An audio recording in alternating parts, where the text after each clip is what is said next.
अस्सलाम वालेकुम नाज़रीन, आप देख रहे हैं न्यूज़ टॉक। मैं हूं यशवीन जमाल। नायब साबिक वज़ीर आज़म और बानी PTI की गिरफ्तारी ना सिर्फ मनमानी है बल्कि बैनुल अक़वामी कवानीन की संगीन खिलाफ वर्जी है। अक़वाम मुत्तहिदा की काउंसिल बराए इंसानी हकूक़ के working group on arbitrary detention की रिपोर्ट के मुताबिक इमरान खान बहैसियत वज़ीर आज़म करप्शन और मिलिट्री की जानिब से गैर आइनी ताकत के हसूल के खिलाफ हमेशा बात करते रहे हैं। अक़वाम मुत्तहिदा के वर्किंग ग्रुप की रिपोर्ट के मुताबिक मई 2023 में इमरान खान की गिरफ्तारी पर एहतजाज करने वाले मुतादिद रहनुमाओं को पार्टी ओहदों से मुस्ताफ़ी होने पर मजबूर किया गया। एहतजाज में शिरकत करने वाले हजारों की तादाद में तहरीक इंसाफ के कारकुनान आज भी जेलों में कैद हैं और मिलिट्री ट्रायल्स का सामना कर रहे हैं, जबकि दीगर गुमशुदा हैं। अक़वाम मुत्तहिदा की वर्किंग ग्रुप ने अपनी रिपोर्ट में बानी PTI के खिलाफ चलाए जाने वाले मुकदमात में फेयर ट्रायल प्रोसेस और मुतल्लिका कवानीन की संगीन खिलाफ वर्जी का भी तस्करा किया है। ग्रुप का अपनी रिपोर्ट में मजीद लिखना है कि इन इल्जामात के ज़िमन में हुकूमत पाकिस्तान से रब्ता किया गया और 8 जनवरी तक इन मामलात से मुतालिक मुकम्मल मालूमात फराहम करने की दरख्वास्त भी की गई, लेकिन हुकूमत पाकिस्तान की जानिब से ताहाल कोई जवाब मौसूल नहीं हुआ है। अक़वाम मुत्तहिदा की वर्किंग ग्रुप ने अपनी इस रिपोर्ट में इलेक्शन कमीशन के किरदार को भी तनकीद का निशाना बनाया है। इलेक्शन कमीशन के हवाले से उनका लिखना है कि इलेक्शन कमीशन ने आइन के आर्टिकल 48(5) की खिलाफ वर्जी करते हुए मुल्क में आम इंतखाबात बर वक्त नहीं करवाए, जिसका मकसद इमरान खान की मकबूलियत को देखते हुए उन्हें इंतखाबात के अमल से बाहर रखना था। अक़वाम मुत्तहिदा के वर्किंग ग्रुप ने इमरान खान की नज़रबंदी को आलमी इंसानी हकूक़ के आर्टिकल 9, 10, 14, 19, 22 और 25 की संगीन खिलाफ वर्जी करार देते हुए हुकूमत पाकिस्तान से बानी PTI की फौरी रिहाई की दरख्वास्त करने के साथ साथ हुकूमत पाकिस्तान को वर्किंग ग्रुप की सिफारिशात पर अमल दरामद की रिपोर्ट जमा करवाने की भी दरख्वास्त की है। UN की इस रिपोर्ट से कबल अमरीकी कांग्रेस की जानिब से पाकिस्तान में होने वाले आम इंतखाबात की शफाफियत पर सवाल भी उठाए गए थे, जिस पर हुकूमत पाकिस्तान की जानिब से सख्त रद्द अमल सामने आया था। अमरीकी कांग्रेस में आम इंतखाबात से मुतालिक मंजूर होने वाली करारदाद की खिलाफ वर्जी कौमी असम्बली में भी एक करारदाद मंजूर की गई, जिसमें अमरीकी कांग्रेस के मुतालबे को पाकिस्तान के अंदरूनी मामलात में मुदाखलत करार दिया गया। हुकूमत पाकिस्तान की जानिब से अमरीकी कांग्रेस की करारदाद के खिलाफ जो करारदाद लाई गई और मंजूर करवाई गई वो एक गैर मुतवक्के अमल था, क्योंकि माजी में यही हुकूमती नुमाइंदगान इमरान खान को अमरीका से ताल्लुकात खराब करने का इल्ज़ाम देते आए हैं। बदकिस्मती से पिछली हुकूमत ने जो अमरीका के साथ हमारे ताल्लुकात को एक कारी ज़र्ब लगाई थी, बिल्कुल नाकबत अंदेशी की वजह से अमेरिका से हमें ताल्लुकात बिगाड़ने की क्या जरूरत थी। अब उसको हम दोबारा ठीक करने के लिए कोशिश करें, क्योंकि हमें इस दुनिया में बसना है। प्लीज ट्राई टू अंडरस्टैंड कि हम इस वक्त किसको लेके जाते हैं और हम खाम खा जाके अपना आ बैल मुझे मार, ये कहां की पाकिस्तानियत है, ये कहां की सियासत है, ये कहां की खिदमत है। पाकिस्तान के ताल्लुकात दूसरे ममालिक के साथ मुश्किल में डाल के, जेपडी में डालकर, खराब करके अमेरिका जो है अगर जो है वो चाहे तो इस वक्त पाकिस्तान के लिए इतनी माशी जो है डिफिकल्टीज क्रिएट कर सकता है कि मैं समझता हूँ कि हो सकता है हम जो हमारा ऑयल बिल जो है अदा करने के लिए हमारे पास पैसे ना रहें। ऑलरेडी जो माशी हालात जो है हमारे इंतहाई मखदूश हैं। ये सारे वेंटिलेटर जो है ना ये लगे हुए हैं, अमेरिका की मर्जी से लगे हुए हैं। अमेरिका चाहे तो ये सारे के सारे जो हमें जो इस वक्त ड्रिप्स लगी हुई हैं या वेंटिलेटर लगे हुए हैं सारे के सारे ऑफ हो जाते हैं। साइफर लहराया गया, ये एक बड़ी अहम बात है। पाकिस्तान के फॉरेन रिलेशंस को डैमेज करने की कोशिश की गई, पाकिस्तान के बैनुल अक़वामी सतह पे ताल्लुकात को मुतासर करने की कोशिश की गई अपने सियासी बयानिए की खातिर। जी व्यूअर्स, आपने देखा कि हमें कैसे बताया जाता रहा माजी में कि हम किस तरीके से अमरीकी वेंटिलेटर पर हैं। कुछ इस इशू पर भी बात करेंगे, साथ ही साथ पाकिस्तान तहरीक इंसाफ की तरफ से फिर से एक जलसा करने की कोशिश जो है वो दिखने में सामने आ रही है। 6 जुलाई का जलसा। अली मोहम्मद खान साहब कहते हैं कि इमरान खान साहब ने कहा है कि इस जलसे का एक ही नारा है और वो अगेन हकीकी आज़ादी की बात जो है वो कह रहे हैं कि इमरान खान साहब कर रहे हैं। तो कौन सी हकीकी आज़ादी, जलसे की इजाज़त मिलेगी कि नहीं मिलेगी? And at the same time budget के बाद जो एक हम देख रहे हैं कि माशी फ्रंट के ऊपर एक हिजान की कैफियत, खासतौर पर एक आम आदमी की अगर हम बात करें तो नजर आती है।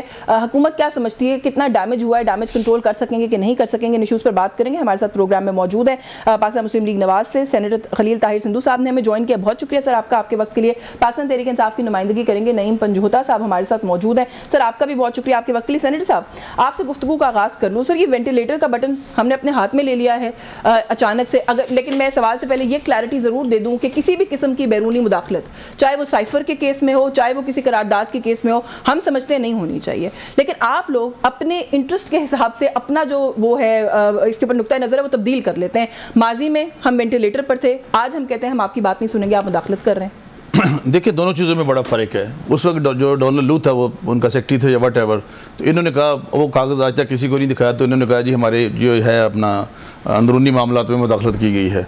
और अभी यू टर्न देखे एकदम, ये 441वां यू टर्न आई थी, हाँ नहीं 447वां यू टर्न लिया गया है। उसमें अभी ये कहते हैं कि नहीं जी करारदाद असेंबली में आई है, मुल्क की सॉवरेनिटी पे एक अटैक हुआ है और इन्होंने उस करारदाद की मुखालफत की है। उनसे तो पूछूंगी आपने कितना यू टर्न लिया, आप लोगों ने भी हमारा कोई यू टर्न नहीं। अभी सुनाया मैंने आपके प्राइम मिनिस्टर से लेके आपके डिफेंस मिनिस्टर, लॉ मिनिस्टर, सबका सुना। हम आज भी उसी बात पे कायम है कि हमें तमाम मुल्कों से तल्लुकात कायम रखने चाहिए, पर इस शर्त की बुनियाद पर नहीं कि हम अपनी जो मट्टी है माँ है उसके खिलाफ बात करके। उनका दावा ये था कि उनकी हुकूमत, एक पाकिस्तानी हुकूमत उनके कहने पे निकाल दी। नहीं, कब निकाली? आर्टिकल 95 कॉन्स्टिट्यूशन पाकिस्तान, पंजौता साहब आपको बताएंगे, this is in the article. ये आप देखें इशू को छोड़ दें तो आप लोग वैसे इन प्रिंसिपल तो एक ही पेज पर हैं, वो भी कहते हैं हमें गुलामी कबूल नहीं, आप भी कहते हैं गुलामी, किसकी गुलामी? अमेरिका की? नहीं, कोई अमेरिका की गुलामी मुझे तो नहीं समझ आ रही, कौन सी गुलामी की बात करें?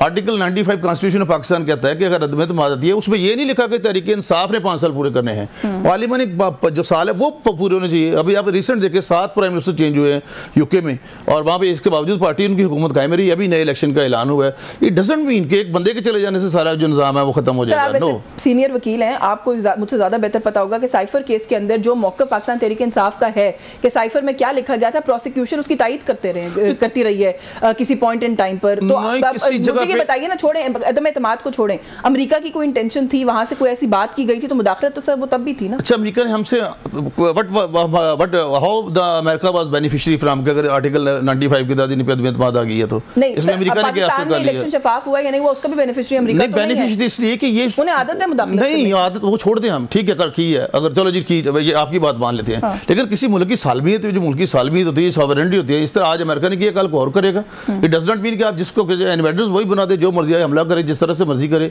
और एथिक्स जो हमारी वो तबाह कर दे। नहीं, ऐसे नहीं हो सकता। इनको चाहिए था कि ये सपोर्ट करते। इस साइफर के केस में भी कहते हैं ना, साइफर में कुछ नहीं, तो साइफर में कुछ भी, साइफर तो डेली आते हैं। अगर फॉरेन अफेयर्स का मुझे थोड़ा सा बहुत एक्सपीरियंस है, इंटरनेशनली भी और ये यूएन का भी, उसको मैं बताऊंगा आपके बारे में। जो अभी आज यूएन ने रेजोल्यूशन पास की है 1503 प्रोसीजर के तहत यूनेस्को के अंडर, तो ये तो मुझे हमें समझ आ रही है कि ये डायरेक्टली का और बात है। उधर आर्टिकल 10 ने किधर गया कि कोई ये जो अभी यूएन की वर्किंग ग्रुप वाले हैं, इस पर तो मैं तफसील से बात करती हूँ, लेकिन before I go to Panjota Sahib, एक छोटा सा सवाल, उसका मुख्तसर जवाब दीजिएगा। जो करारदाद आई थी अमेरिकी कांग्रेस में, उसमें वैसे हमारे खिलाफ क्या था? नहीं, बहुत कुछ लिखा गया। ये तो हमें खुद नहीं कहने की जरूरत सर कि हमें चाहिए कि मुल्क में साफ शफाफ इलेक्शंस हो, हमें खुद कहना चाहिए हम इन्वेस्टिगेट करना चाहते हैं। चीन हमारा दोस्त है, उन्होंने भी ये कहा कि आप इन्वेस्टिगेट करें। अमेरिका के कहने पे it's okay, but who will prove कि वेदर दीस वर इलेक्शन जो थे हुए साफ शफाफ हुए या नहीं हुए? कौन? हम इन्वेस्टिगेट करें, ट्राइब्यूनल, जुडिशियल कमिशन बनाए। लेकिन नो, अमेरिका नहीं कह सकता था। जो मुबशरीन आए थे वहां से, या को वहां पे जिनको वीजे मिले थे और इधर आए थे, जिन्होंने ऑब्जर्व किया था इलेक्शंस को, वो कह सकते थे। There was no any cogent evidence with the United States. उनके बारे में उनमें तो किसी ने नहीं कहा। और वैसे भी आज तक कोई एक, जस्ट परसों कल काजी फराजी साहब फरमा रहे थे कि आज तक यहाँ पे चाहे एक बंदा 3 वोट ले और दूसरा 50 लाख वोट ले, 3 वाले ने कहा मेरे साथ दांत। चले, मैं पंजोता साहब से बात कर लेती हूँ, लेकिन आप मुबसरीन की बात करें। ईयू से आए हुए मुबसरीन ने कहा कि हम रिपोर्ट नहीं जमा करा सकते या पब्लिक कर सकते, हमारे पाकिस्तानी हुकूमत से ताल्लुकात खराब होने का हमें खदशा है। इस पर बात करते हैं। फिर आए ना करें ताल्लुकात को, नहीं तो इसका मतलब है कि कुछ दाल में कुछ काला है। अच्छा पंजोता साहब, सर एक तो जो बात अभी मैंने की, वो इनसे तो मैंने इनका मौक़िफ़ पूछा सर, लेकिन सवाल तो आप लोगों पर भी बनता है ना सर कि कल साइफर जो है वो आप लोगों को कबूल नहीं था, वो गुलामी थी अमेरिका की। आज करारदाद आती है, वर्किंग ग्रुप से कोई चीज सामने आती है जो आपके फेवर में है, तो आप कहते हैं देखे जी सुपर पावर जो है वो कह रही है अब तो कुछ करना पड़ेगा। आज मुदाखलत क्यों नहीं है? देखिए, बहुत शुक्रिया बड़ी नवाज साहब ने मुझे मौका दिया। सबसे पहले गुजारिश करना चाहूंगा, जहां पर साइफर की बात की जा रही है तो वो आपने देखा कि नेशनल सिक्योरिटी काउंसिल की 2 मीटिंग्स हुई थी और उसके अंदर ये बात एडमिट की गई, और इनके प्रोसिक्यूटर ने हाई कोर्ट के अंदर भी ये कहा कि बिल्कुल इमरान खान जो कहता था वो ही उस साइफर के कंटेंट थे कि अगर वज़ीर आज़म को नहीं हटाओगे तो नताइज भुगतो। तो वो तो बात क्लियर हो गई कि बाहर से धमकी मिली और उस सूरत के अंदर जो है वो हुकूमत हटा दी गई, और ऐसे लोग लाए गए जो नायल थे, जिन्होंने आते ही इकॉनमी को जो है तबाह कर दिया। मैशत बेहतरीन जा रही थी, इकॉनमी बेहतरीन जा रही थी, और आते ही इन्होंने सारा किया। साहब अभी आपने सुना है सिंधु साहब को, वो ये कहने ही कहाँ साबित हुआ कि साइफर में ये लिखा हुआ था? कोई नहीं लिखा, ये इमरान खान को हटाओ। देखें, पहली बात तो ये है कि वो साइफर जो है ऑन रिकॉर्ड ये लेकर नहीं आए। इनके प्रोसिक्यूटर जो है सरकार के थे, उन्होंने आकर स्टेटमेंट दिया है। तो आजम साहब ने पंजोता साहब कहा था कि खान साहब ले गए और उन्होंने गवा दी है। हाई कोर्ट के अंदर उन्होंने कहा जी जो कि जनाब जो साइफर के कंटेंट्स थे जो इमरान खान कह रहे थे वही कंटेंट्स हैं कि अगर इमरान नहीं हटाओगे तो नताइज भुगतो। ये ऑन रिकॉर्ड है और ये सारी चीजें तमाम मीडिया रिपोर्ट करता रहा है। अगर इन्होंने नहीं देखी तो जरूर देखें, करें और उसके ऊपर इनको नजर आ जाएगा। नंबर 1। हाँ। नंबर 2 बात यह है कि जो अमेरिका के हवाले से बात की जा रही है, देखें सबसे बड़ा लॉबिस्ट जो है वो इसराइल है और आज तक आपने नहीं देखा कि इसराइल जो है जैसे फलस्तीन के अंदर जुल्म ढा रहा है या जो कुछ वो कर रहा है कि वो कामयाब हो सके इस मामले के ऊपर कि जी बिल्कुल वहां पर जो तशद्दुद हो रहा है, जुल्म हो रहा है। उसी में फलस्तीन की बात थी, गजा की बात थी, फलस्तीन की बात थी जो करारदाद गवर्नमेंट लेके आपने मुखालफत की उसकी। वैसे आपके नाक़िदीन पंजोता साहब यही कह रहे हैं, वो ये कह रहे हैं कि आप लोगों ने तो पता नहीं कौन सा कमाल किया, आप लोगों का इतना एक्सेस है। यही तो बात थी सारी गजा और फलस्तीन की सारी बात थी। इतनी बड़ी करारदाद इतनी बड़ी मेजॉरिटी से मंजूर करवा ली। नहीं वो तो हमें पता कैसे मंजूर है, मुझे पता है, मैं बता दूंगा आपको। चलिए मैं पूछ लूं, मजा नहीं आता प्रोग्राम का, ठीक है। मैं अगर उधर होता ना प्रोग्राम के अंदर बैठा होता तो फिर मैं जो है वो दरमियान में मैं भी इंटरप्ट करता, मैं क्योंकि यहाँ नहीं आप करें प्लीज करें, I will not interrupt you भाई, नो आप करें भाई, आई विल नॉट इंटरप्ट। जब आप बोलेंगे तो मजा नहीं आएगा, तो बारी बारी पे बोलें, ठीक है। अच्छा, अब जो करारदाद की बात की जा रही है, देखिए 98% जो है वहां पर जो कांग्रेसमैन है वहां पर आपने देखा कि करारदाद जिस तरह से जो है वो पास की गई। अब मैं यही गुजारिश कर रहा हूँ कि इतनी ही स्ट्रॉन्ग लॉबियस्ट की बात होती तो इस वक्त जो है इसराइल सबसे बड़ा जो है वो लॉबी करने के हवाले से मजबूत तरीन है और आज तक आपने नहीं देखा कि वो कोई ऐसी करारदाद लेकर आए हों या पास करवा सके हों। इमरान खान के हवाले से, पीटीआई के हवाले से ये कहना ये बिल्कुल बेजा है, बिल्कुल गलत है और इसकी जो है हम तरदीद करते हैं। हम इसके ऊपर बड़ा वाज़ेह हमारा मौक़िफ़, जो पफन है, जो बटन है, जितनी आप देख लें कि पाकिस्तान के अंदर कोई शख्स हो या पाकिस्तान से बाहर हो, कोई एक बंदा दिखा दे कि पाकिस्तान के अंदर फंडामेंटल राइट्स की वोलेशन नहीं हुई, इलेक्शन जो है वो बिल्कुल मेरिट के ऊपर हुए। आज सुप्रीम कोर्ट में भी समाज चल रही थी, वहां भी ये कहा जा रहा था कि इलेक्शन कमिशन ने इंटरप्रिटेशन गलत की और वो बयान उठाकर पंजोता साहब फिर बात वही आ जाती है ना, ये हमारा अंदरूनी मामला है, आपका मौक़िफ़ दुरुस्त है। हमारे मुल्क के अंदर रूल ऑफ लॉ नहीं है, जजेस को डराया जा रहा है, धमकाया जा रहा है, उनके बेडरूम्स के अंदर कैमरे लगाए जा रहे हैं, हाई कोर्ट सुप्रीम कोर्ट के जजेस को धमकाया जा रहा है। आज आपके जो सरगोदा के आपने देखा कि वो जज जो है वो लिख रहे हैं हाई कोर्ट को किस तरह से जो है आकर मुझे हमारे एजेंसियों के एहलकार जो आकर जो है वो हरासा करते रहे। इसी तरह से इस्लामाबाद हाई कोर्ट मेरी गुजारिश सुन लें, मेरी गुजारिश सुन लें, जो बातें आप कर रहे हैं सर उनसे इनकार नहीं है, इन्वेस्टिगेशन भी होनी चाहिए, इससे भी इनकार नहीं है, लेकिन सर ये तो ना कहना कि अमेरिका कह रहा है तो अच्छा कह रहा है। बैरूनी मुदाखलत को तो सर हर तरह से हमें जो है वो डिस्करेज करना चाहिए ना, उसकी तो मजम्मत करनी चाहिए।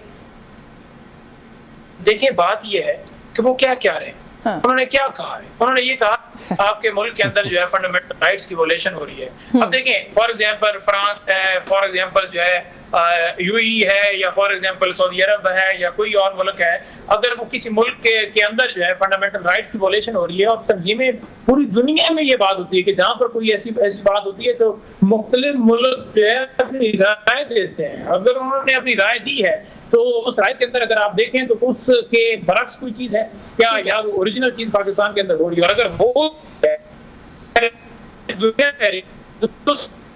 क्या आप उसको रिट्रैक्ट करें, आप कुछ चीज है वो डिफेंड करने के ऊपर लगे हुए हैं कि नहीं इन्होंने अपने इलेक्शन ठीक नहीं करवाए। भाई बिल्कुल ठीक है, I have taken your point Panjota साहब, मुझे ब्रेक तक आ जा रहा है, इजाजत दे दें, मैं एक ब्रेक ले लूं, ब्रेक से वापस आके जो अभी आप बात करें ना